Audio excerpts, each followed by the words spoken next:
Welcome to Trekkie and Beyond, a Star Trek podcast. I'm Anika. And I'm Andrea, and welcome to episode 2 of season 5 of Star Trek Discovery, Under the Twin Moons. This episode picks up where the last one leaves off, and we are now with Captain Burnham and Saru's last mission as they try to uncover a little bit more about this mystery. And Booker has a little bit of a mystery of his own, but it seems that people are learning from history and not making the same mistakes. So let's go ahead and discuss it. Monica, what are your initial thoughts?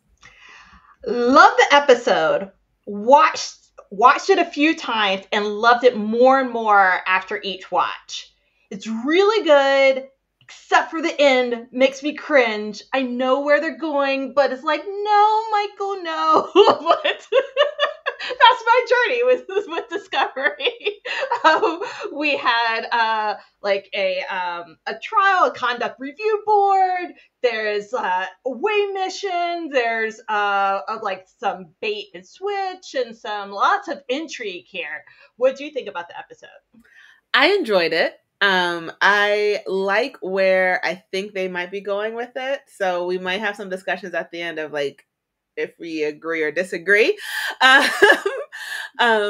I am sad to see Saru. I think this was a great episode for him, where he sort of got to show a little bit more about himself. Because as you mentioned in episode 1, we've seen a lot from Saru, and he's got to experience a lot in his life. So I think this is a great new adventure for him.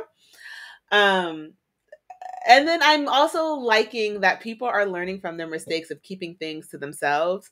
And we're not seeing a repeat of that. We're not seeing, I can't tell anyone. I like that when someone's learning some information that could be very vital, even if it casts maybe a bad light onto you, that you're still sharing it early. So I'm happy that history is not repeating itself in some cases. And then maybe welcoming a new character, a new recurring character. So let's get into our deeper dive.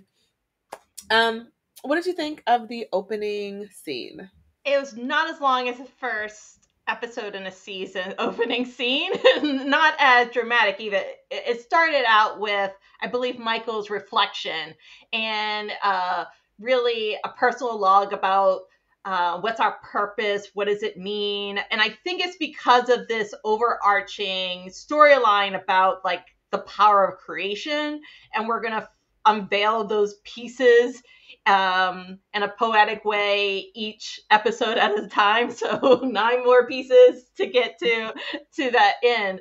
But it includes the Stardate log, which is a classic, but it's not as action oriented. What did you think about it?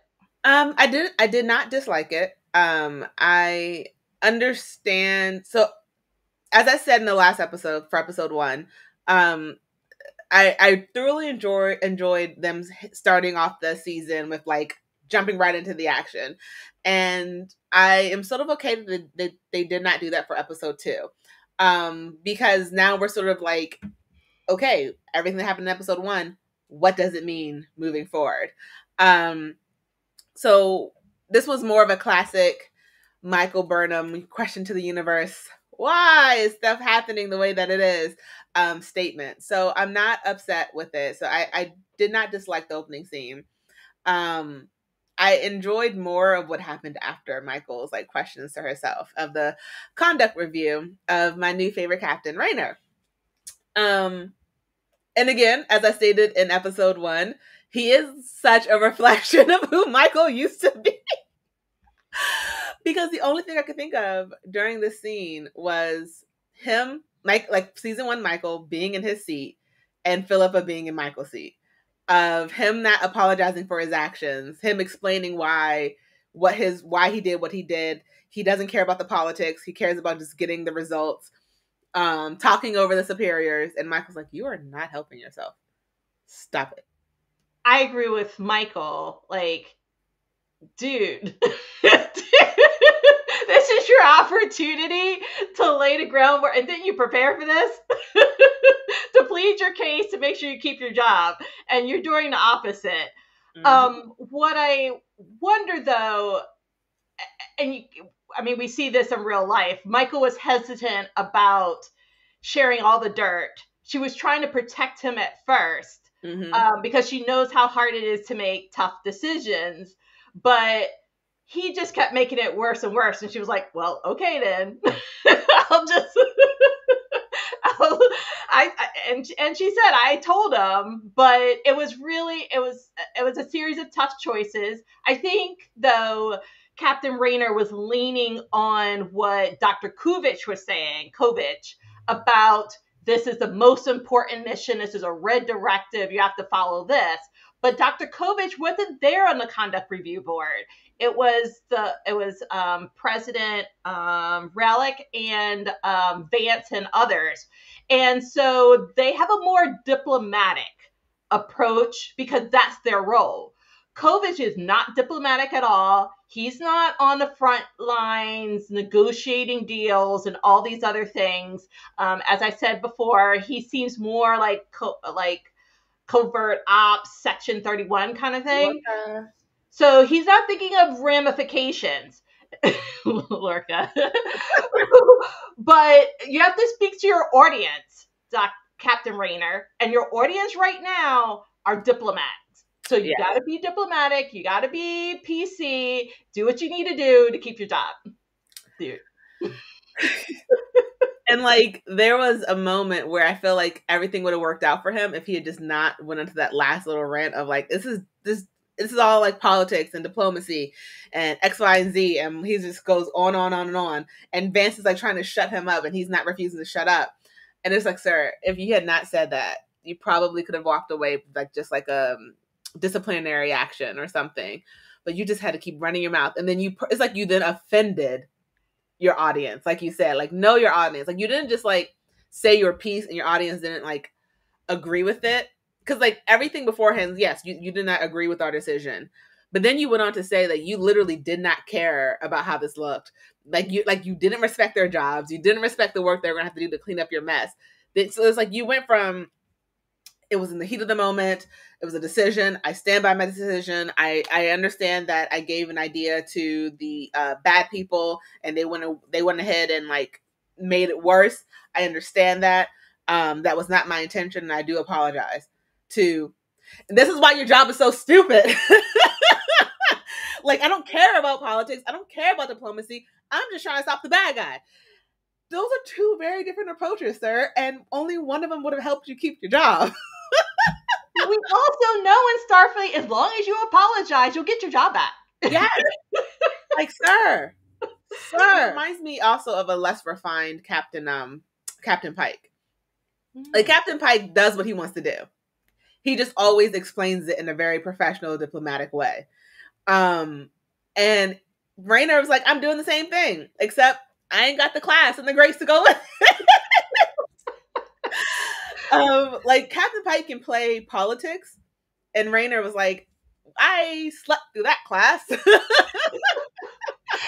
I was thinking that Vance was more like Captain Pike, like your wingman, like, okay, wink, wink. Can you explain more? Can you like trying to really help you out with this thing? But no, he was headstrong, and he's also set in his ways. Seems like he could go rogue at any minute. So that's why I'm concerned about his character. I still trust him more than I trust Kovich. Just saying that. Because that man is Starfleet through and through. Kovich, you're my Lorca. Yeah. Prove me wrong. And so one of the main parts of this episode is an away mission. And we see that Saru and Michael are going on this mission together. And it is it's Action Saru's final away mission with the Discovery for a very long time, because apparently they didn't clean up that man's room. And I don't care what no one says. Take your plants with you, sir. Don't leave. I don't have a green thumb, sir. Your plants are going to die. Not because I want them to, but because I don't know what I'm doing. Like, if I can't touch a plant if it's in bloom because it could kill me, take it with you. I don't dislike plants, people. Do not get that. Do not misunderstand me. I don't know how to keep plants alive. And so if anyone asks me to ever take care of their plant, the answer is no, because they're going to die, because I'm going to water them and then forget that I watered them and then think I watered them. And so then either they're going to die of dehydration or they're going to be overwatered. And if I can't touch your plant when it's in bloom, I don't know what that looks like, or I may forget. Take it with you. Your entire room is a greenhouse. You're going to be away for months. Take it with you. Take it with you. But one of the things that I noticed that Saru packed was his Kelpian knife that he asked Michael to use to cut off his what's now one of his his most important, not most important, but like what makes him accent Saru. If you guys are listening if you're listening to this on Spotify, go find it on YouTube, because you'll see me doing the little cut maneuver that he was supposed to, the ganglias that Michael ate when she was in the other world. Mirror universe. Mirror universe. The ganglias. That is a delicacy. Oh, thank you for bringing that back up. That memory. But yes, for a while there, we thought that Saru was on his deathbed, and he wanted Michael to take him out of his misery, and only brought with him one prized possession when he left his planet, and that was that Kelpian knife. And that's the only thing he's choosing to take with him. I'm like, why don't you take some of the other things that's here in your quarters, or can you like beam that stuff over? I don't know. And what happened to your plants, sir? Take your plants. And the violin. What happened to the violin that was passed around between Filippo Giorgio, and Michael and Saru? Like, they passed it back and forth to each other. So I was hoping to see that for some closure, but that's okay. I was hoping to see him take his plants. But we see them beam down onto this this world, because it's another clue in the new mystery. And again, I have to say, this mystery is moving pretty quickly. And normally in the past, it's like pulling teeth to get them to tell us a little bit about this mystery. And so I like that, again, we're moving fast. This isn't another, like, this is not a filler episode. We learned some important information. And we see them on this planet. And I like the conversation between Saru and Michael when she's like, how am I supposed to ever replace you? And he's like, you're not. You just need a new number one. And I really like that, because for some reason in Starfleet, everyone's sort of like, oh, I can never replace you. You're not supposed to. You're supposed to find another person to fill the position, but not technically. You're not replacing the person. You're filling the position. And you don't need to find someone who is a Saru, because no one is Saru but Saru. No one can be Michael but Michael. No one can be Tilly but Tilly. But you need someone who's smart to be in that position. And so I love that Saru was like, hey, keep it together. You're a captain. You're not replacing me. You're just finding a new number one. And I also love that he's like, you are a strong-willed person. You need someone who matches that energy. And then he tries to float Booker, and I'm just not okay with that. Because, dude, he's not even in Starfleet. He hasn't gone through the academy. You are not about to promote this person to the second highest rank on this ship, on that ship. But I do like that he was like, hey, you need to pick someone who pushes you, right, who's able to stand up to you. Because you do need that in the number one. You don't need a yes man. You need someone who can really help you further your missions.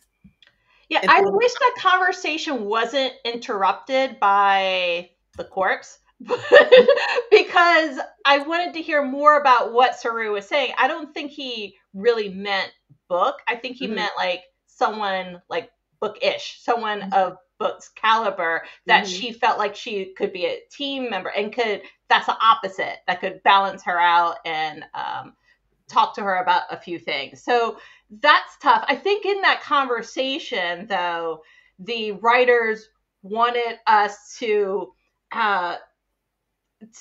be aware of what Michael was thinking in relationship, for the fact that they had not created a pipeline to leadership like Giorgio had.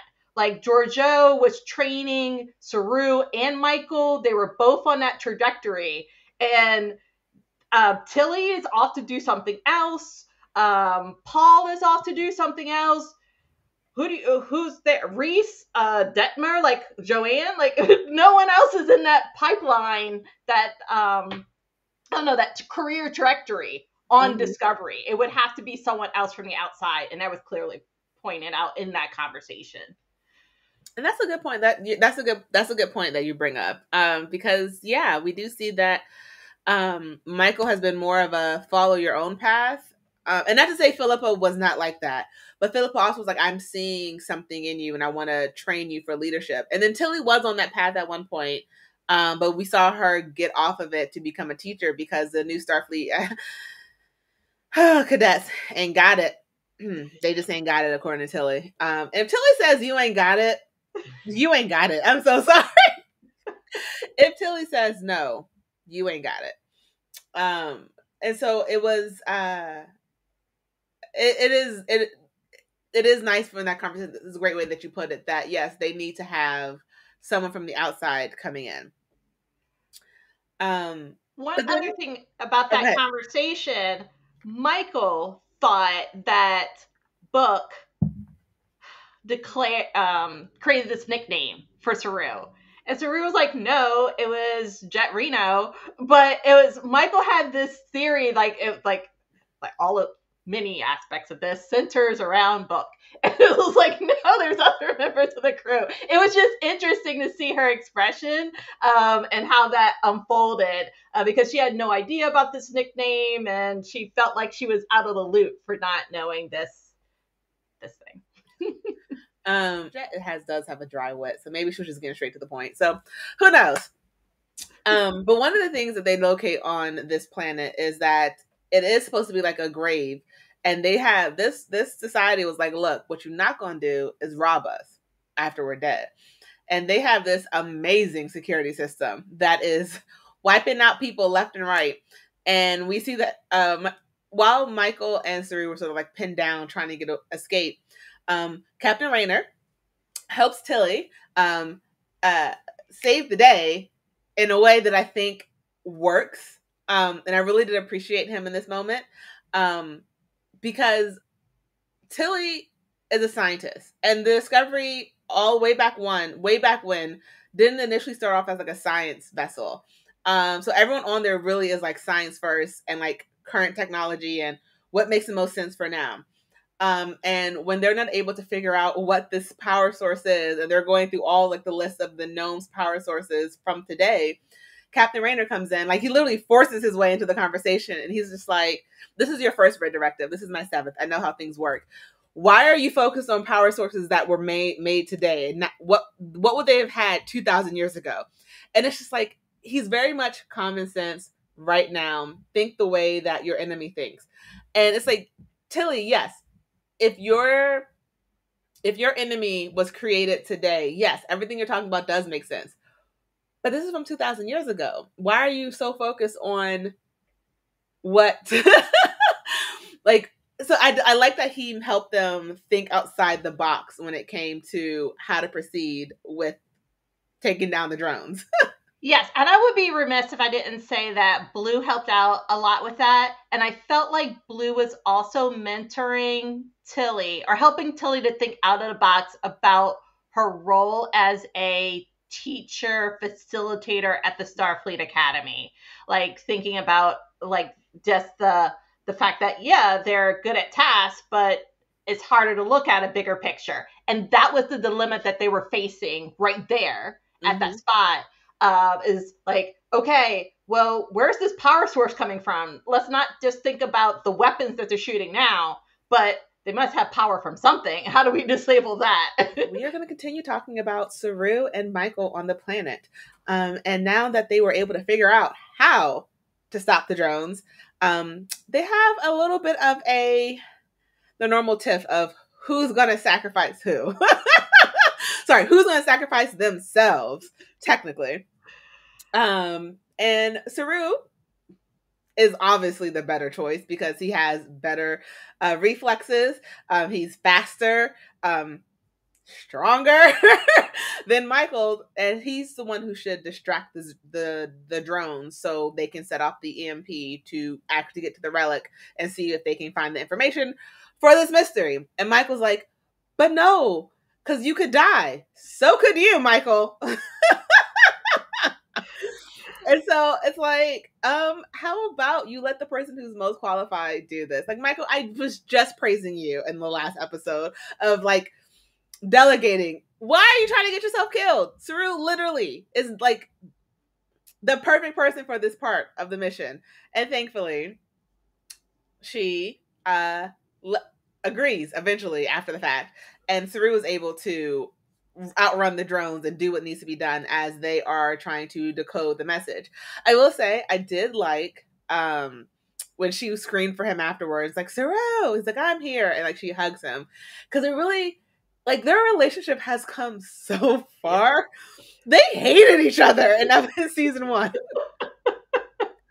Like, I mean, straight up hated each other. Yeah. Saru did not like that girl. He was happy when she was in jail. He probably threw a party and was like, she gone, the wicked witch of the east is dead. Like, Saru did not like her, and she did not like Saru, because they both felt like they should only be one favorite of Philippa.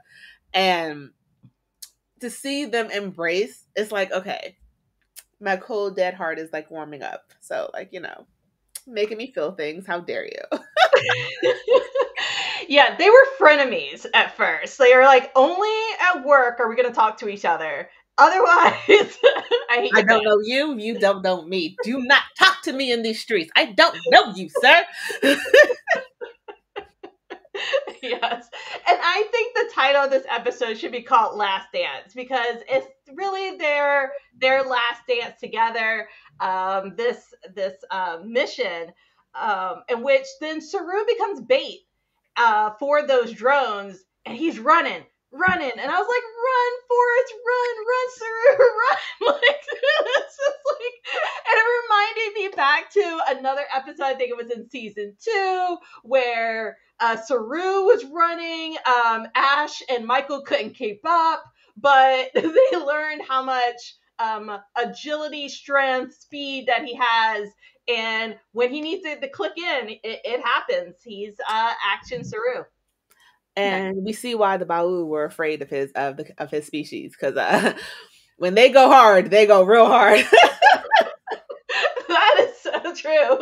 And when he needed to, he was able to project out these like darts that took out the drones. Mm-hmm. Saru is like that. He is that man. He is both a philosopher and a fighter. Like, let me run you my hands and then explain to you why you deserved it.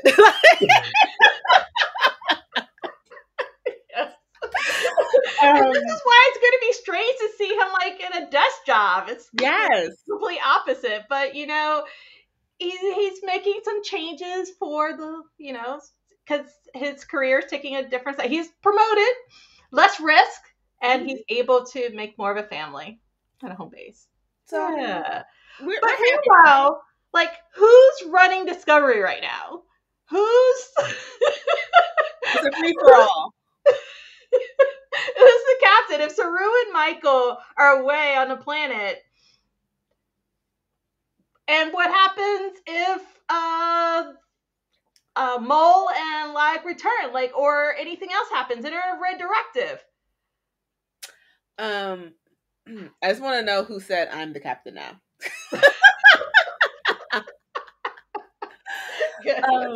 But we also see, like, while they're down on the planet, Book is having his own little like mission in engineering as well, where he's like, all right, I'm gonna try and talk to these people, because I know how to talk to Mole and Lark. I know how to like get information, and they have like their secret way of having a conversation. And I still love me some Mole and Lark. I still love them. They're very smart. They're very capable. They are. I feel like because they seem like they're just couriers, I feel like they're almost being underestimated, but they have proven time and time again why you should not underestimate them. And we also see that like Book has sort of like a reaction to like Mole just a little bit.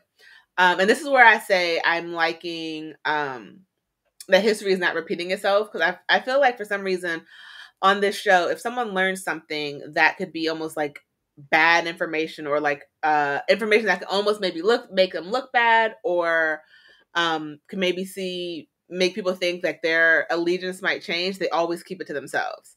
And when Book is back in his quarters after talking to Mole, he has Zora de-age her photo to like 7 and 3 months.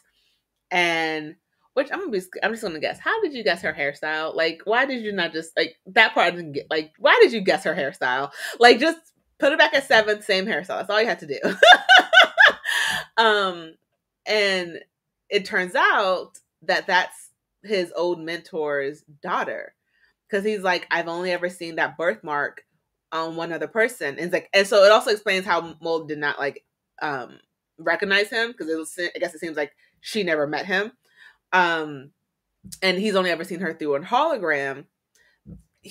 Cleveland Booker the fourth, because this Booker is the fifth, his mentor, that's his mentor's daughter, so he views her as like family, which in my opinion, don't do that.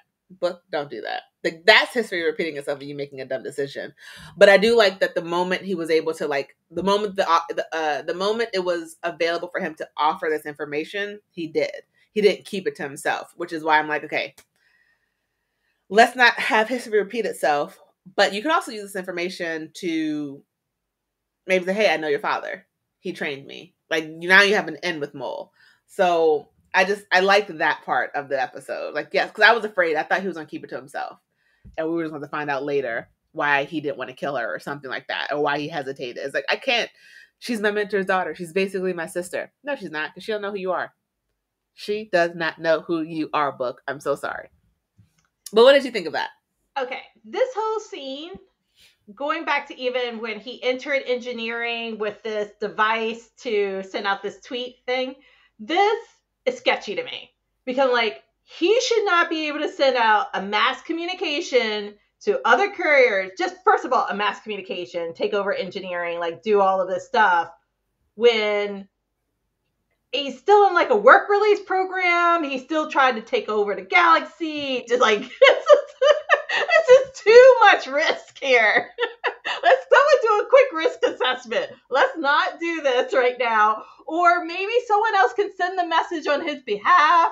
Like, like, I don't, and he could be the ghostwriter, but Paul sends out the message.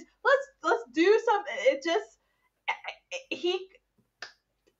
they gave him a lot of freedom, a lot of flexibility here that I think there should have been some restrictions.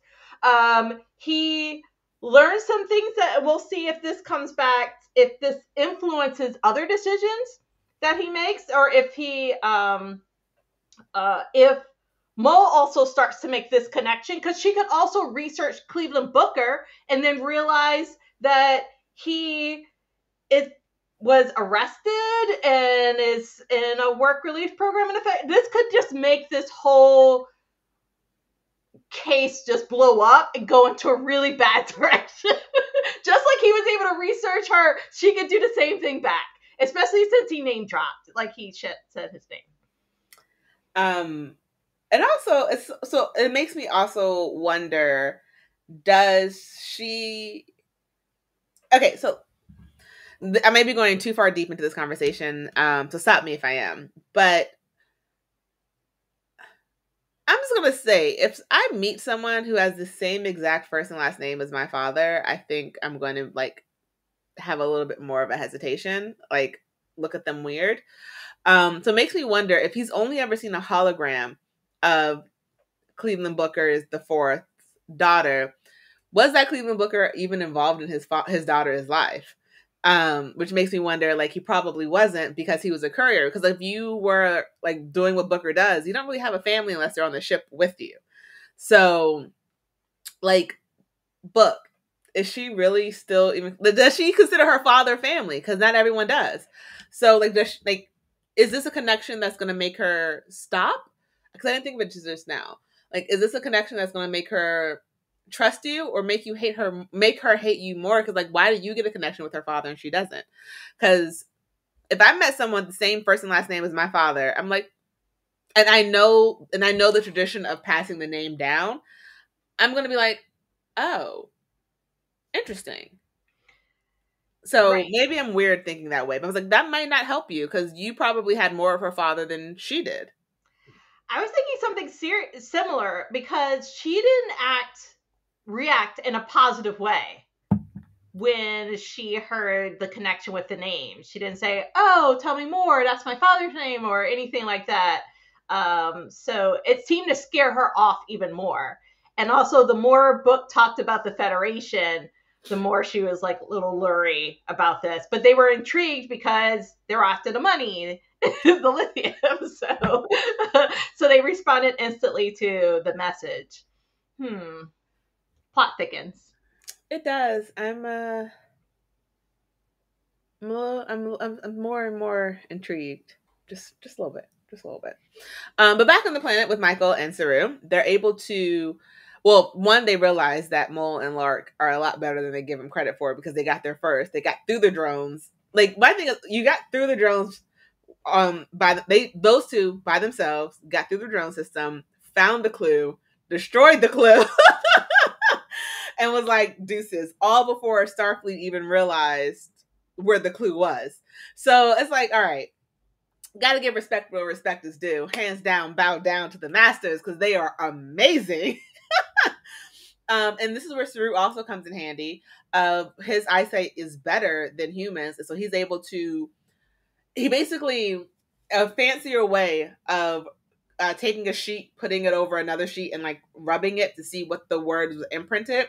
He was able to see the bacteria and the grooves of the old message. And still they were able to decode it and find what they were looking for. So like it because Saru was there, the mission was not a loss. Because if Saru wasn't there, I don't think they would have been able to find anything. So Saru, this is why we need you. This is why we need you. And they're also realizing that they're looking for a map now, a map to the location to create life. And I do not want Starfleet to have the ability. I don't want anyone to have no political power should have the ability to create life. Because it's just everyone has good intentions until your intentions don't align with someone else's. And then you just become a tyrant. And I like this episode showcased why Saru was important to the team. Yes. Because it was his last episode. And instead of it being like he was, it did the same thing with Tilly when she went on her break at the last one. Like she got to be the star of the episode. And I love that Saru got to be the star, the win of this episode. He got to go out on a high note and not just like at the very end throwing it in there. I'm going off to new, better adventures. It was, see y'all, Discovery. This is why y'all need me. I'll be back when I want to be. Like, I'll go off and train Sukal, but Discovery needs cloaking. I don't understand and how they were able to maneuver, but they need more people like them to be out of the box thinkers. Yes, right. And I guess this is what Tilly is trying to train the cadets to be like. Tilly, you have your work cut out for you. You know who can help you? Captain Raynor. So, bringing it back to him, when the mission's over and they're back at the dock, we see that Michael is talking to Vance, and she's like, and so Vance tells her, you know, we're basically doing a forced retirement for Raynor because, yeah. Like you're retiring, but everyone knows why you're retiring, sir. Not because you want to be, but because you're being forced to be. And no one likes forced retirement. And then she gets an idea, and then we see her talking to Raynor. You know, Raynor's just like, oh, such a beautiful sight, but you know, I'll never get to see it. I'm done. It's over. And she offers him her number one position. And Monica's shaking her head, and I'm nodding my head, because he even goes and says, I'm not a yes man. And she's like, that's what I'm hoping for. And here's why, before I let Monica tell me why she doesn't like it, here's why I like this. Because it goes back to what Saru said, like Michael is a very strong force. And you need someone who can also push back in the same way that Michael pushes as her number one. You don't want someone who just agrees with everything, even if it's a bad decision and they know it's a bad decision. You don't want to say, "Oh, Captain, my Captain, I got you." Like, no, like, speak your mind, explain what's going on. Raina has already proven in this episode that he can help the people think outside the box. When Tilly and Audra were just going down like the most obvious routes, he was like, this was from 2,000 years ago. Stop thinking in modern times, think in their ancient times, which ancient times is still the future. But still, it's like he's already shown that he can show them how to think outside the box. And then what he brings to the crew that none of them else has is he's from this time. He was born and raised in this time. And so while they still have like their old, like, not to say they all still think of the old way of thinking, they only know from what they know. And Audra grew up on Earth, and Earth was connected from Starfleet for the longest time. So she knows Earth. That she grew up on an Earth that was like closed off from the rest of the world. He is the only person on this ship who, to my knowledge, I guess unless they have like some new crew members on here, who has full historical knowledge of the current time that they are in. And he can bring a different perspective than anyone else besides Book. But Book was living in a different quadrant for a very long time. So I like this decision. I do understand. I fully admit that this decision is going to be a headache for Michael in the future. I fully admit that the decisions, she's probably going to be like, why did I do this? But I do think he's going to add some extra. He's going to add a lot to this crew that they need. Your thoughts, Monica?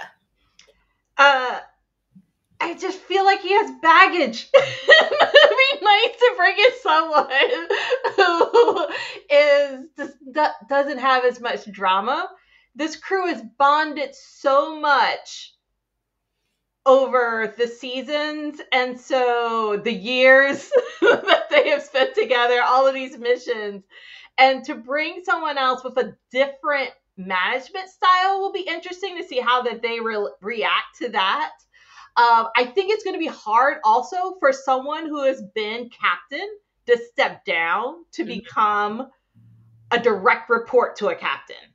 Some people are able to do that well. Some people are not because they're used to calling all the shots. So it'll be interesting to see how that unfolds in front of the crew and other dynamics.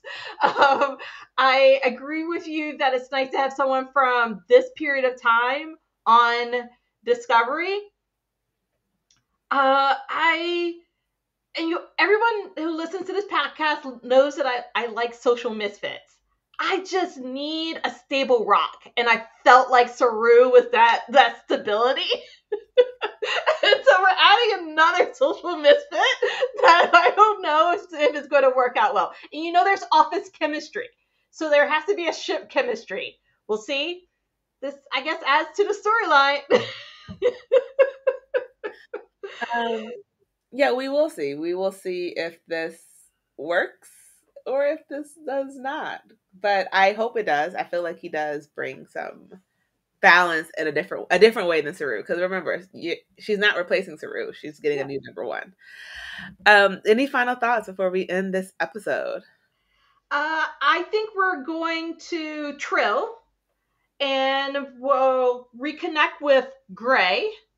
So there may be a little tension between Blue and Gray. It's nice to be able to connect with other members of former people that, I don't know, lived on Discovery. So this is kind of a cool season finale in which you're bringing in like Easter eggs or breadcrumbs from before within its own series.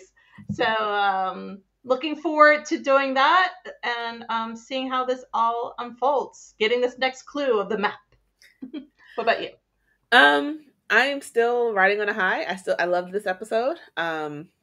I feel like it's very rare in Discovery that I've liked 2 episodes in a row. And so I am loving this. There's nothing in this episode that I think was wasted. This did not feel like a filler episode. So I hope that every episode in this season means something, is something, gives us what we need. Because I want this show to go out on a high. And so I just loved it. I don't even know what to expect in the future. I just hope that Booker does not betray them again for a fictional relationship to a girl who does not care about him. I have a fear a book's going to do that, and I just don't want him to, because she's not your family, book. She's not. Let me repeat that again. She is not your family. Look at me, book. She's not your family. But, as always, I'm Andrea. And I'm Anika. And live long and prosper.